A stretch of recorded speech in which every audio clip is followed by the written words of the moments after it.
Welcome to the FFL Builders Call.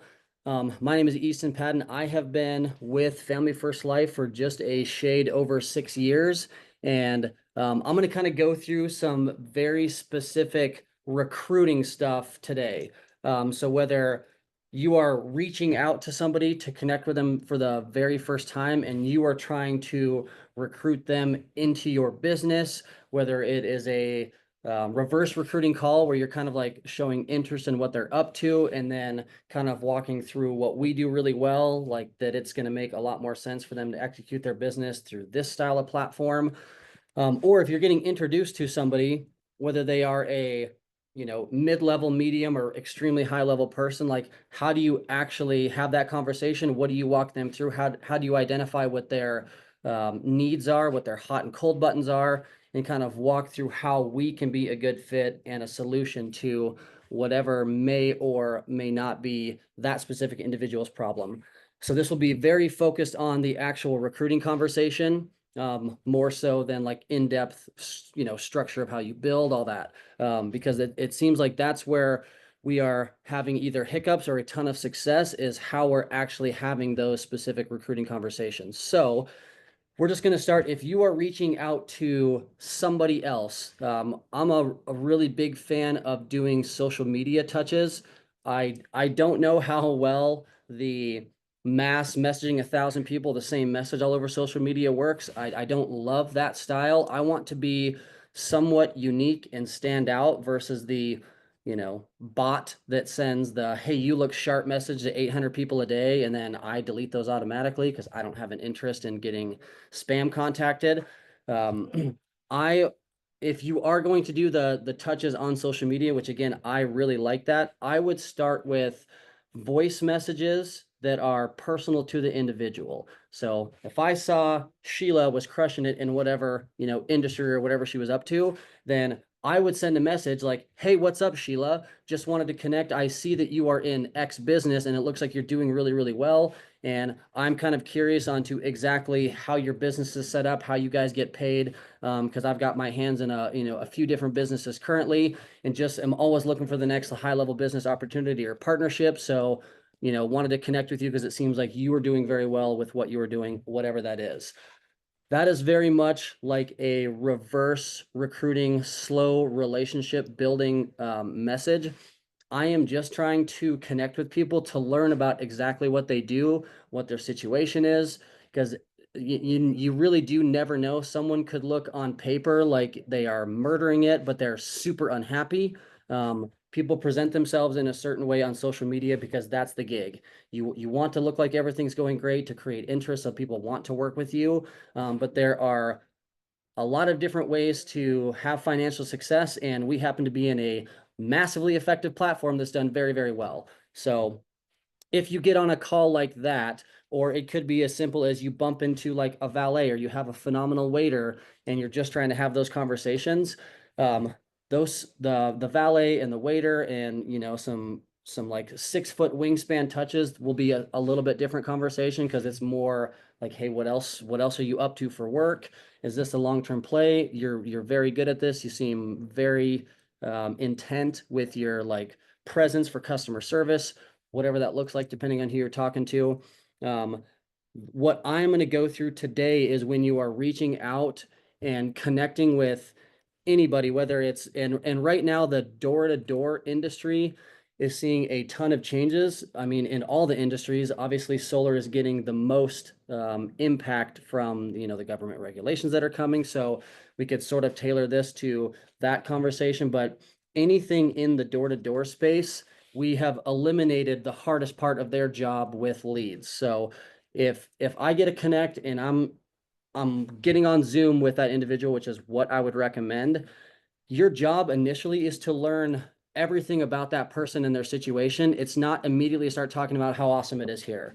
That is a big turnoff. They're going to know that you're immediately trying to pull them in, recruit them to do something else.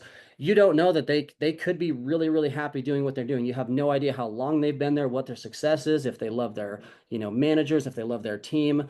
It's hard to say. So you need to go into a very, very big learning phase. A lot of these conversations will be more of a long-term relationship building play. So it could be 3 months, 6 months, a year, 2 years before this relationship comes through and you start to work with this person or this team full time. But building those relationships and planting that seed as an option can pay enormous dividends. A lot of the groups or the teams or the really high level individuals that we've brought into our business the last 6 to 12 months were conversations that have been in the works for 12 to 24 months. And all of that stuff was planted, and now bang, the industry is seeing huge changes. And I've already got well-established relationships. I've been communicating with these guys for 1 to 2 years. So by default, it's easy for them to reach out and have a conversation with me because I've already been, kind of planting seeds for what could, in some of the cases, a couple of years. So the right out of the gate, I'm just like, hey, explain to me. I just kind of want to learn about your business and your model, like how it's structured. So for you guys, how are you going out? I know that you're on doors. So how do you guys, basically go and find clients? Is it strictly all door knocking? Do you have any sort of like virtual setup for marketing, or are you guys strictly on doors, period? There are a few virtual groups in that space, but I mean, 90, maybe 95+% is going to be, they have a team of either setters, or they have what they call the self-gen model, where the guys go out themselves, they knock their own appointments, and then they close the deals on their own. So there's a few different ways that model is ran. So how do you find clients? Like, okay, so you guys you don't have any sort of like lead system. You can strictly only get appointments by going out and hitting neighborhoods. Okay, understood. Now, how are you guys getting paid? Like, let's just start from like the very, I just started, I'm brand new, like, and maybe you're going to teach me how to set appointments. Like, how do you get all of your setters paid? What does that look like for them? You know, Second follow-up to that is, how do you get those guys promoted? Like, what is their track to get promoted as, like, hey, I'm a setter. How do I go from like a setter to setting manager to closer to closing manager to regional? There's all these different steps and titles in every industry. How do you go from, I'm going to start right now and get in this regional VP, these high level positions? What does that look like? And what is the timeline typically look like to go into a really high level position if you're performing at a really high level? So how do you find clients and how do you get paid? The second step to the how you get paid conversation is, what is your speed of pay? Now, for us, we know that this is a massive frustration for a lot of people in that industry, where they're going out and closing business on a regular basis, but they're having permit or install issues. And so it could end up being 3 to 6 months until all this business that they've been doing actually comes to fruition. That's assuming it all gets placed, permitted, and installed. And on the backside of that, in the solar industry, there's like install companies can come in and add in little tiny charges. So a $10,000 commission they were expecting from 6 months ago could come back at 2,500 because the company putting it on had all these weird fees in there. And it can be massively financially damaging to these people that are counting on those big checks to come, because it's such a delayed pay period. So that is a very common frustration. So I want to address that. Like, hey, how are you guys getting paid? What's your average speed of pay? Have you guys ever had any pay issues from like the install companies clearing the checks, your own company clearing the checks? Like, talk to me about that a little bit, because I don't want to get myself involved in a business that's volatile or unpredictable. So I kind of want to know how you guys are set up and structured. On average, how long does it take for me to get paid if I go out and close a deal? Obviously, we know we're asking that because our pay cycle is like 24 to 72 hours, 2 to 5 days on average. So we have a very fast, they say yes, the client pays the insurance company, they pay us the money directly. Which, another great question is, who pays you guys the money? Like, if I close a deal with X company, when it gets installed, do they pay me directly, or do they pay the manager's manager's manager, who distributes that money kind of as they see fit whenever they feel like it? Or how do I collect the check that I am owed from doing the business myself?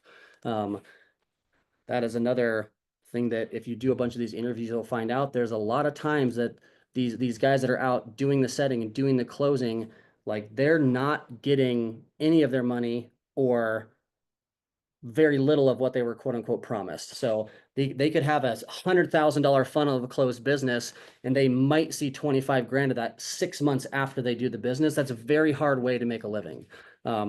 So how do you get paid? Speed of pay. Who pays me directly? How does that part work? Have you guys had any issues with anything like that? Which is a totally fair question if you're getting into business. Not saying that you'll always get honest answers back because they want you to work there. But that's a great place to start. And then again, how do you get promoted? Like, how fast can I move up the chain? For us, it is on a piece of paper. If you sell this much 2 months in a row, this is what you get promoted to. So there's no confusion on, if I'm a brand new agent, how do I move my pay structure up and get higher commission percentages? Literally performance. It's performance based. We don't have to wait in line. So like, that is why I want to know how they get promoted and how long that takes. How long do I have to be in a setter role? How long do I have to be setting manager? What does those timelines look like? Sometimes you'll be in the same position for a year until they will allow you to get promoted, where we don't have that allow word in our business. If you hit it, you get it. Nobody can kind of stand in your way from earning your own promotion on your own performance, which is a massive selling point for what we do. Not that our job is to sell people to work here, it's just to walk them through it. But that's how I would have that conversation and just like start learning about that part. Another awesome question that I always ask: what do you guys do for all of your top performers as far as like a bonus system works? So if you have somebody that comes out and does X amount a month, or like starts breaking records, or is super consistent at a high level, how do you guys bonus your guys every single month for that kind of a performance? They don't typically have that kind of a program because the pay is so delayed. It's hard to give bonuses out month to month when there's no checks coming in for potentially months. Now, I know there's exceptions to every rule, but in general, that is a big issue in the industry, and they don't have a top performer like big bonus structure at all these companies.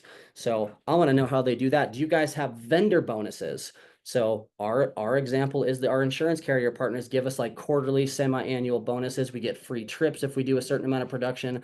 So we have a lot of ways to get extra money or free travel trips with our insurance company partners. So if you're partnered with a premier install company, as an example, like, what have you guys worked out so that if you use them as a primary company, that they're giving you guys these big bonus checks every quarter, semi-annual, annually? How do you distribute that to your entire sales force? Or is it only the managers that have access to that if you do have it? Walk me through how that works with you guys. You don't have any vendor performance or vendor bonus programs. That is crazy. Anyway, next question, and I'll do kind of like some subtle, really, you guys don't have any kind of bonus program where you're, like, hey, we're going to use you guys exclusively. So can you bonus out me and my entire team? Like, oh, it doesn't really work. They bonus the big level managers, but that's kind of like for the big guys.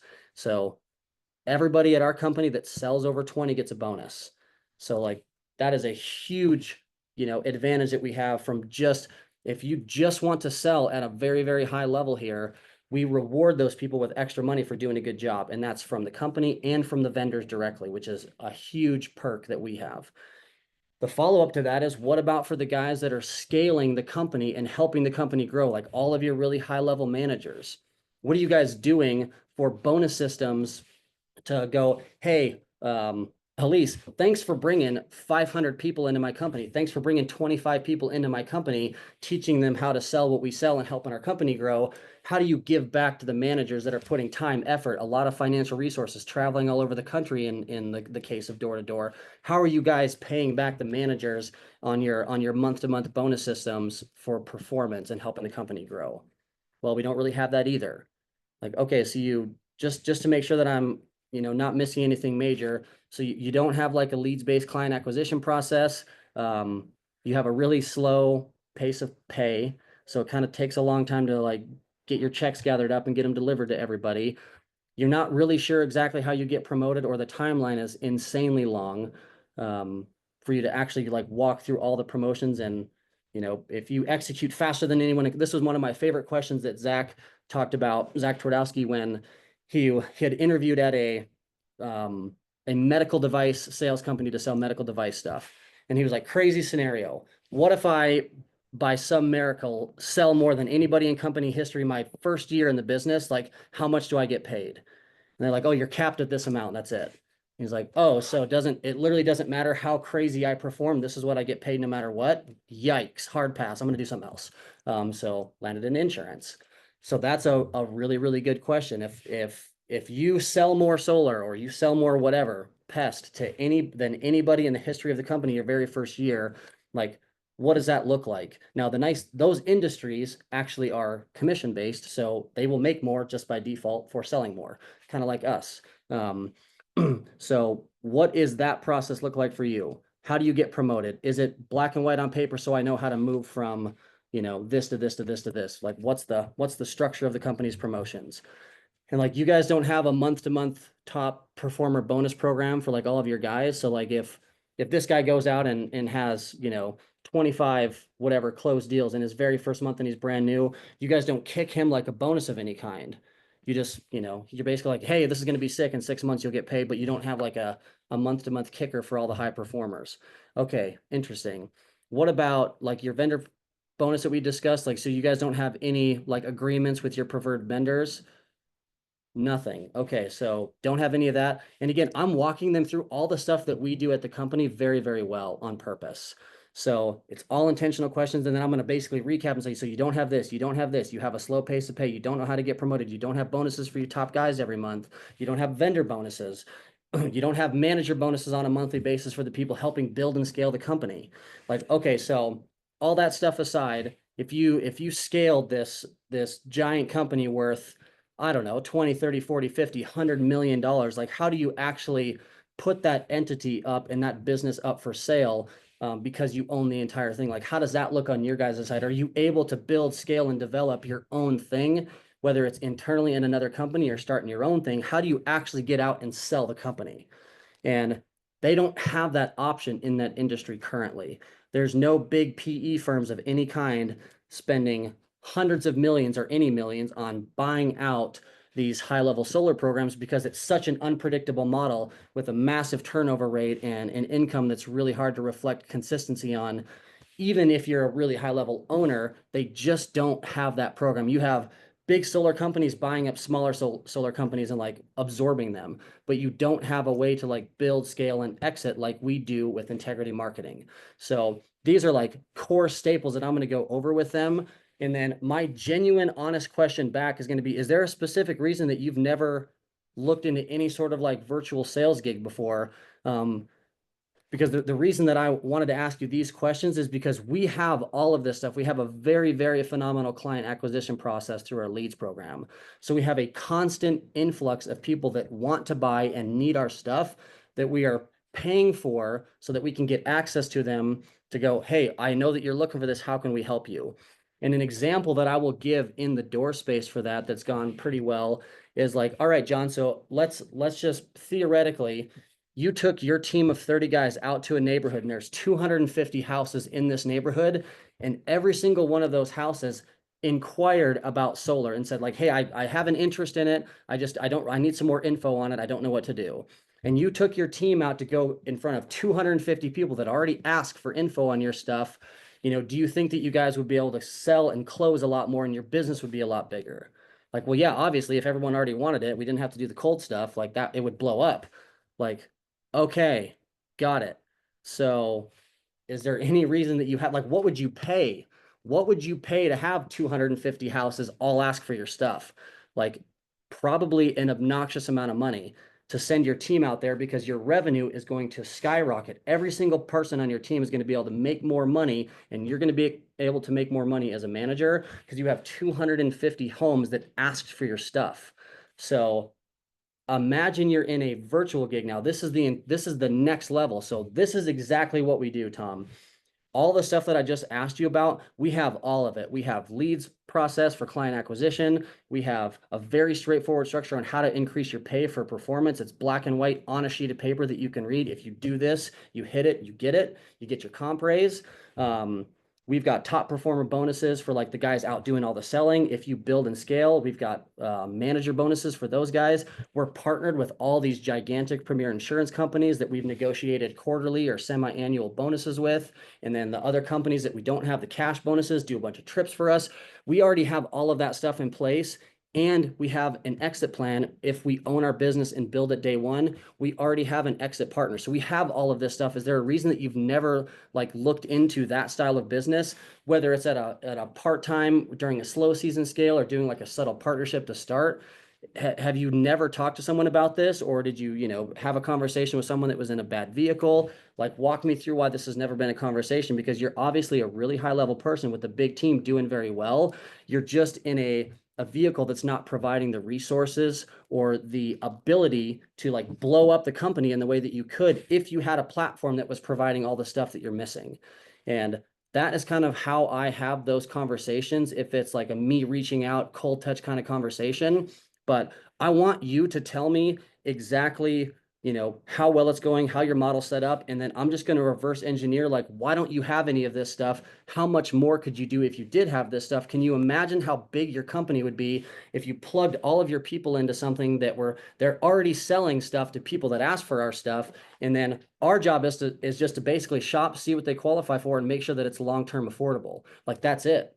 So it's a very, very simple process. And guess what, dude? We literally get paid by the insurance companies. They don't pay my manager, and then I pray every night that he decides to pay me someday. We don't even work like that. We have direct pay from the insurance companies. So for us, having a lead-based model, I will pay an obnoxious amount of money, which thankfully we don't have to because our leads are significantly affordable for everybody. You can get them from like $2 to $30. It's a pretty sweet system. So imagine what you would pay to be able to just plug in and turn on revenue nonstop with your guys. Like, is there a reason you haven't looked for it yet? So that's kind of the big stuff. And that conversation will change a little bit depending on what level that individual is at that I am talking to. But, if you're looking for these like A players, these company owners, I want to reverse engineer this entire conversation with intent to plant all of these seeds. And then I'm not selling them to uproot, quit their company, bring their guys immediately. I was like, if you have a slow season, if your guys need some, like when you get into the winter, in the majority of the doors businesses, if you're not in a staple state like Florida, Texas, California, they can't hammer doors year round because it's 14 degrees and people don't want to install solar or knock when it's below zero in like the northern states where I'm from. Like Montana is very cold in the winter, very unpleasant place to hit doors. So it gives you a way to have a part-time partnership, whether I can teach you how to flip life business on a solar close through some sort of like mortgage protection or solar protection package. Like, I can show you a way to do that where you can pick up extra money. You can do it part-time in your slow season, but this doesn't have to be this big announcement that you're leaving the company overnight. It's just an option to be able to get more stable, predictable income through this kind of a model instead of hoping that you have enough guys that you have to replace every year. The only thing that I kind of didn't touch on was these guys that are team leads, these big owners, and these guys that are running teams of anywhere from 15 to 150.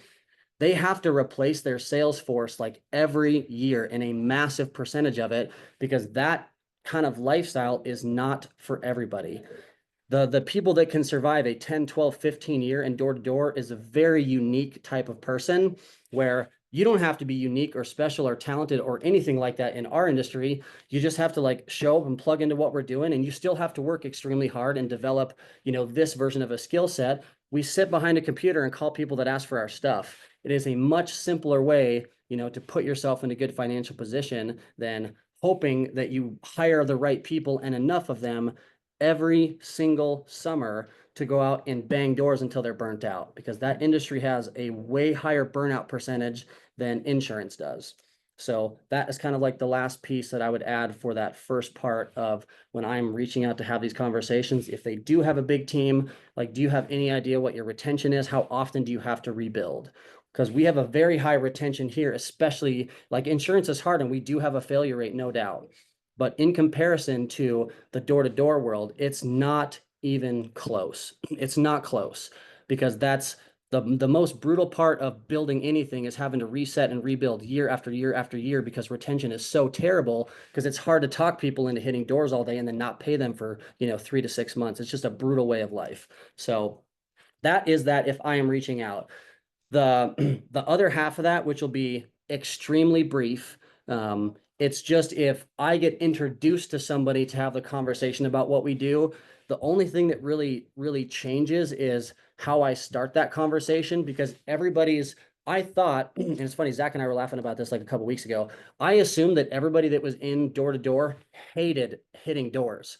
And as you start talking to some of the really high level guys that have been doing it a while, it's less about having to door knock um, in their industry. They're like, if I could, make $1 million+ a year door knocking, like I would just keep doing that forever. Like I don't care about like how I make the money. If it pays well, like I'll do whatever work is required. So figure out what are they frustrated about. Some of them, yes, it is being on doors indefinitely. Some of it is more of like the travel aspect. Like if you're running blitzes for 3 months at a time or 2 months at a time, like some of these guys are away from their kids, families, months and months at a time. And then they come back for a couple of days and then they're sent out on another blitz to be away again for a few months. So those guys, by the time they get to, like my age bracket where you've got wife, kids, etc., like I want to try to be home a little bit more. If I can be home every single night and scale this thing from a local office where all of my people are and get them out here, or I can run a 2 to 4 week blitz and train my team and then send them back home to run the virtual play, it's way more functional long term. It's way more functional long term. So that is a huge impact as you get into 28, 30, 33 plus. Like these guys that have been around for a long time that have kids and families, they want to see their kids and they want to be home with their families. So that can be an issue for them. It's less about any of the other factors. Like I just don't have any time at home. I'm never home because I'm always traveling. I make good money. They could make millions a year in the industry, but they never see their kids and family. There's like, is there a better way to do this? There's got to be a better way to like make money and scale teams and sell stuff without being gone all the time. So what is that person's hot button? Is it the speed of pay? Is it the actual door knocks? Is it the replacing their teams every year? What specific thing do they dislike about the industry? Are they a little bit nervous with all the changes that are going on in the industry, like on what they're going to do long term? Like what's the next game plan? So you want to really identify what that person's hot button is, and then what's our solution? Like I hate doors. Sweet, we have leads. It's all virtual telesales stuff. So we're like, I don't have to go anywhere to make money now. I can just work in my house.